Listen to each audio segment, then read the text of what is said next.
Parte 3. A primeira vez que despertei os fogos dentro de mim, pensei que minha cabeça iria explodir.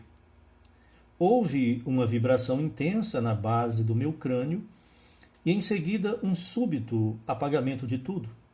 Então me vi revestido por uma veste de luz e ligado por um cordão elástico e prateado ao corpo adormecido sobre a cama. Aqui ele começa a descrever outra de suas experiências místicas. Ele fala que despertou os fogos dentro de si. Houve uma vibração intensa na base do crânio, na região da nuca. Depois ele teve a impressão de que desmaiou. E depois viu fora do corpo, ligado ao corpo físico, se viu nesse corpo luminoso, fora do corpo físico, que estava deitado na cama, mas ligado por um cordão elástico prateado. Quem já estudou ou teve pessoalmente experiências de projeção astral, sabe que na teoria da projeção astral, esse fio que ele fala, é chamado de, esse cordão, né, que ele menciona, é chamado de cordão de prata. Meus sentimentos eram tão exaltados que eu me sentia aparentado às estrelas. De fato, quando você tem uma experiência fora do corpo de projeção astral, as sensações e os sentimentos que você tem são de uma natureza extraordinária. Basta você ter essa experiência uma única vez que você não esquece o tipo de sentimento que você experimenta quando está fora. Com essa veste, percorri esferas mais familiares do que a própria Terra, mas descobri que, assim como aqui, as condições ali também se moldavam em harmonia com a minha natureza. Então, tanto aqui no mundo físico quanto nesses mundos espirituais, astrais, metafísicos, a consciência é o poder criador que projeta a realidade externa. Fantasia criada por si mesmo, ouço você dizer, não mais do que as coisas deste mundo. Sou um ser imortal que se concebe como homem e que forma mundos à semelhança e imagem do seu conceito de si mesmo. Aqui está descrevendo o processo pelo qual a consciência cria as coisas. E também dizendo que o eu verdadeiro de cada ser humano é um ser imortal que se concebeu como homem para viver a experiência de ser homem. Aquilo que imaginamos, isso somos. Pela imaginação, criamos este sonho da vida.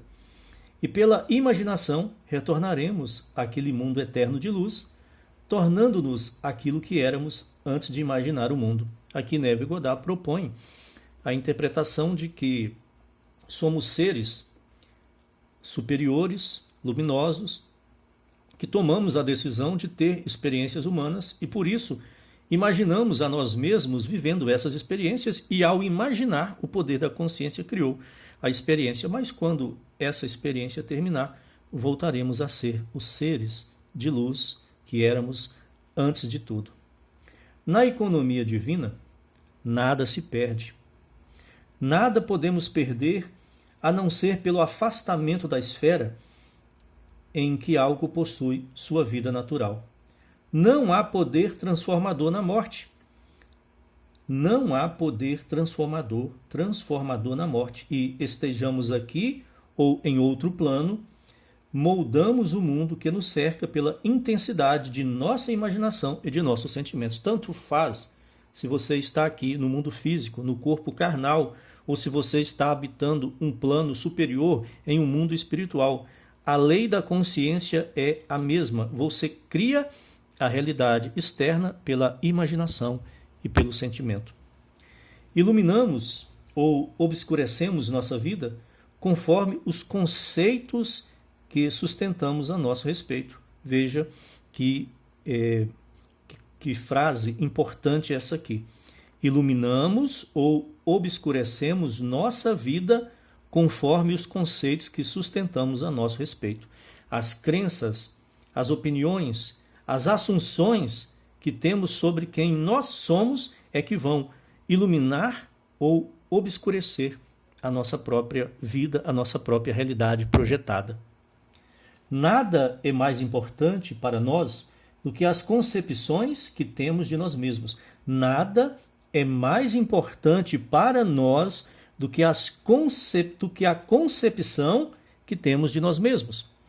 E isso é ainda mais verdadeiro quando se trata da nossa ideia sobre o ser profundo e oculto que habita em nós, que é a consciência de ser. Aqueles que nos ajudam ou nos prejudicam, saibam disso ou não, são servidores dessa lei que molda as circunstâncias externas em harmonia com nossa natureza interior. É a nossa concepção de nós mesmos que nos liberta ou nos aprisiona, ainda que ela utilize meios materiais para cumprir seu propósito. A nossa concepção de nós mesmos cria uma realidade que nos aprisiona ou nos liberta. Se uma pessoa tem a concepção de si mesmo de que é alguém que não tem sorte na vida, então a consciência de ser cria essa circunstância na qual ele de fato não tem sorte na vida e se auto-aprisionou. Como a vida molda o mundo exterior para refletir a organização interior da nossa mente, não há outra forma de alcançar a perfeição externa que buscamos senão pela transformação de nós mesmos, de nossa concepção interna. Nenhuma ajuda vem de fora. As colinas para as quais erguemos os olhos pertencem a uma cadeia interior. É, portanto, a nossa própria consciência que devemos nos voltar como sendo a única realidade, o único fundamento a partir do qual todos os fenômenos podem ser explicados. Podemos confiar plenamente na justiça dessa lei, que nos concede apenas aquilo que corresponde à nossa própria natureza, à nossa própria consciência de ser, que é a única realidade, é o fundamento a partir do qual criamos a nossa realidade externa e é nela que encontramos a explicação para os motivos de nossa realidade externa ser o que é. Tentar mudar o mundo antes de mudar o conceito que temos de nós mesmos é lutar contra a própria ordem das coisas. E é uma perda de tempo ficar lutando contra a realidade externa. Não pode haver mudança exterior sem que haja antes uma mudança interior. Assim como é por dentro, assim é por fora, citando aqui o princípio hermético. Não pode haver mudança exterior sem que haja uma mudança interior. Então, não é necessário ficar perdendo tempo lutando contra a realidade externa por meio de esforço com as mãos, trabalho, etc.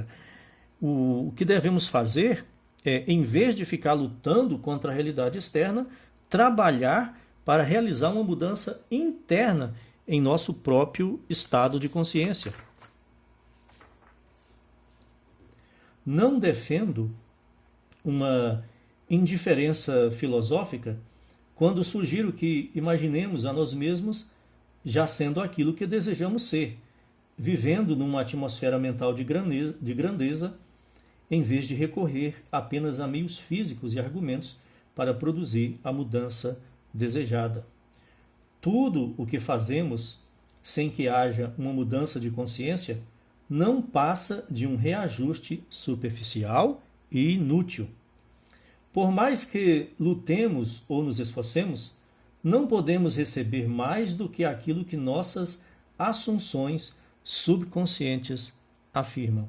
Por mais que lutemos ou nos esforcemos, não podemos receber mais do que aquilo que nossas assunções subconscientes afirmam. As nossas assunções subconscientes, a concepção que temos de nós mesmos, estabelece o limite de até onde podemos chegar. Portanto, se quisermos ultrapassar esses limites, temos que corrigir essas assunções subconscientes. Protestar contra qualquer coisa que nos aconteça é protestar contra a lei do nosso próprio ser e contra o nosso domínio sobre o próprio destino. Protestar contra qualquer coisa que nos aconteça é protestar contra a lei do nosso próprio ser, porque o que nos acontece é projeção de nossa consciência interna. E ser contra o domínio sobre o próprio destino. Você está protestando contra aquilo que você mesmo é o Criador.